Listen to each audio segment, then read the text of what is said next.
Indeed. So today was actually hotter than yesterday. So how we get to STUDIO BLOC Darmstadt is we have like a 5-6 minute bike to the train station, bring our bikes on the train, and then it's like 20-minute train ride, followed by like another 6, 7, 8 minute bike ride to the gym. So, it's not much time outside, it's like mostly on the train, but like the bike ride to the train station and then to the gym, it was like brutal. It was so hot outside, and we decided to go right in the morning to kind of avoid the heat, in case we wanted to climb on their outdoor wall at all, or just like not be outside during the hottest times of the day. And even in the morning, it was so hot. So when we got to the gym, I was like, I guess when we were climbing here, like kind of before I started this program, I had a few sessions just to get the body obviously warmed up after the rest week. And I kind of took the air conditioning for granted, and I didn't really realize that a couple of the other gyms around here didn't have it. And so I wasn't paying attention. The temperature was fine, but like before the session, I was sketched. I was like, is the air conditioning going to be enough? It is so hot outside that I'm worried that it's still just going to be too hot to train. But like, thank goodness they have a lot of these like little air conditioning units all over the gym, and it was like just cool enough that I wasn't gonna die from being overheated. So that was such a relief. So yeah, today's session is our hour and a half, is our single session. So we're just doing an hour and a half plus of bouldering. I was probably just gonna try and hit like an hour and a half, like the minimum for the session, just because the skin was still so pink and I want to preserve it. I'm trying to just squeak by until we get to like the next couple weeks of training, which are going to be on the backfill, and like the holds will be nice and not super textured, and like we don't have a whole lot of fiberglass on the spray wall at Bouldervelt. And so I'm trying to just hang in there while we're climbing these comp style boulders still, and not wear through the skin too much. And so what I decided today, the objective was going to be to hop on a bunch of crimpy boulders and like physical looking boulders, because I've been kind of avoiding them for the past few sessions we've been having, just because my body hasn't been feeling quite there yet. And today was pretty good. It was like nothing felt like tweaky. My fingers didn't feel like I needed to protect them from anything intense. So as I was warming up, I said, okay, yeah, I think I'm finally at the level where I can start trying these like physical boulders, these like kind of fingery boulders. So you can see like the first couple of boulders we did, the first one was a 6, the cool first sequence and some small holds. That was actually a really hard 6. I would call that like a 7 or something. And then the next one was the 7 in the cave with those crimps. And I felt solid too. I didn't feel super weak on like the fingery holds, which was nice.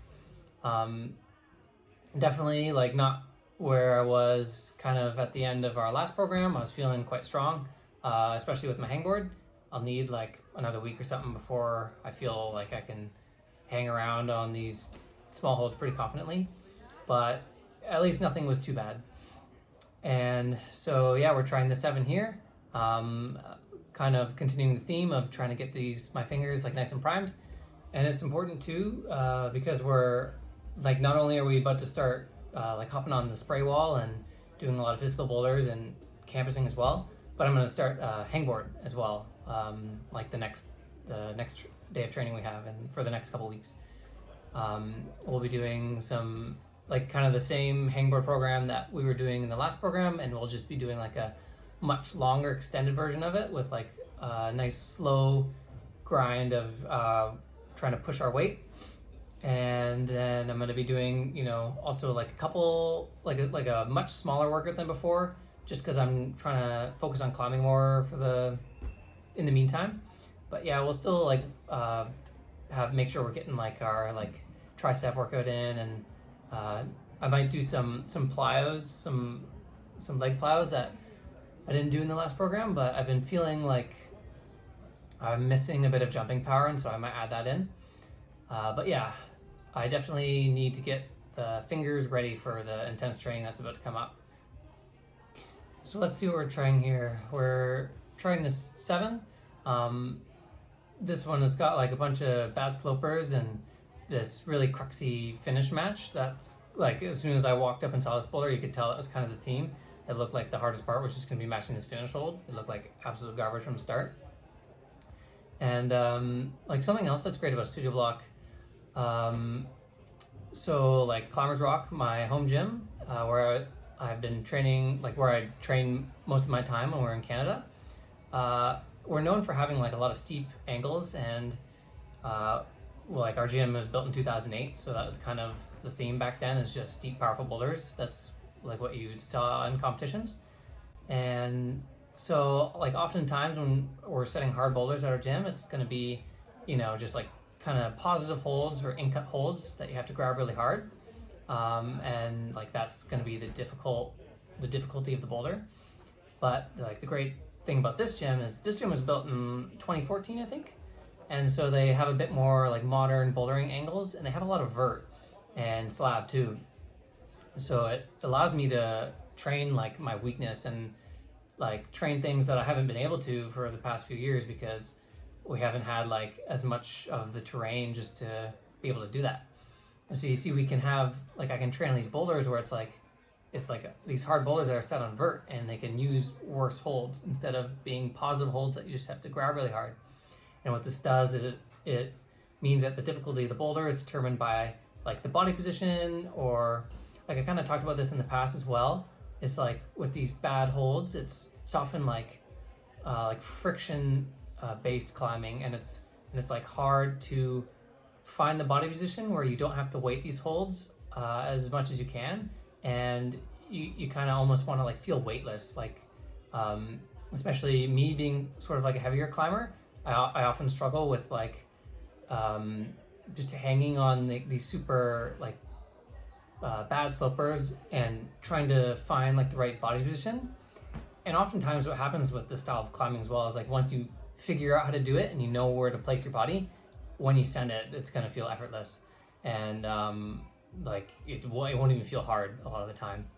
And like you can see, that's kind of the theme with this finish hold as well. It's like it's super bad, and at first I'm like feeling around on it, like how am I going to match this? It feels impossible. Then as soon as I kind of bring my hips in closer to the wall with that heel hook, it's like, oh, okay, I can just stay here forever. So here's an attempt from the ground. I think, yeah, with this try, I forget that when I just tried the ending there and matched the finish hold, I think my right foot was on the lower start hold, and so I'm like, hey, why can't I match it right now? And it feels impossible. And it was because my foot was too high, and it brought my center of gravity too high. And obviously with slopers, you want to be as low as possible so that you can stay underneath them and create more friction.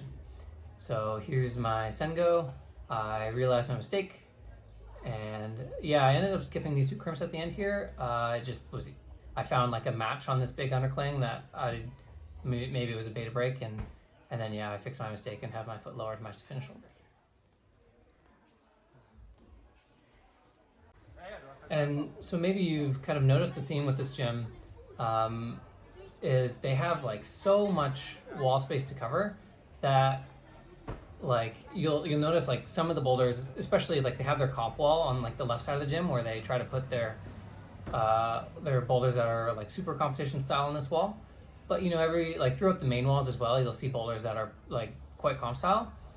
But like oftentimes you'll see boulders that are more comp style than others. And it's just because like you can only set so many super comp style boulders, especially when you're setting in a commercial gym and you're setting like all the time. So you'll see these kind of boulders that are just like classic, like a classic line of some like small holds or crimps or just slopers, and then you'll like mixed in with these super cool like comp style boulders. Like this yellow one here is, I'd say, definitely more on the comp style end. But then you'll also see like just your like some of those black sevens or just kind of like crimp lines. So yeah, this yellow boulder I'm trying next is a 7. This was a new set. They set this the other day. Like most of the boulders in the gym are still new for me because we just got back here. But yeah, this one was like the newest one. And this one was really strange. It was kind of unclear what the beta was when I was looking at it. At first, it kind of looked like you start on these two holds and you do like a swing across, and then you land your foot, and then you go with your left hand and paddle through. But the left hand, start hand, like the big circle, it's like, it's not a jug, it's kind of flat, and it's a little bit slopey. So the swing doesn't work. Like, you can't swing off this hold. It's too bad. You won't get like enough momentum, and it feels like you're gonna dab as well. So the swing feels too unnatural. And so Maddie was trying this boulder a couple times before I got over to it, and she said that the only way that it felt somewhat possible was to do this sort of toe hook thing. And the idea is that, you know, you have your toe hook and then you swing to the left and your toe hook falls into like a step on the lower part of the hold, and then you catch the hand and then you paddle. But the toe hook is super shallow, and it's like, it doesn't feel like you can get any pull out of it. And so you can see all these tries that I'm taking, it looks like I'm doing nothing. They kind of look sort of pitiful.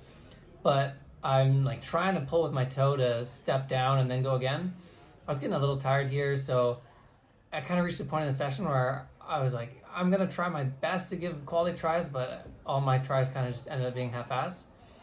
But yeah, I'll have to come back to this one after, like we won't be bouldering for a bit. We'll be doing like mostly splatter, but thankfully this is like a new boulder, so it should be up for a while and I can try it again.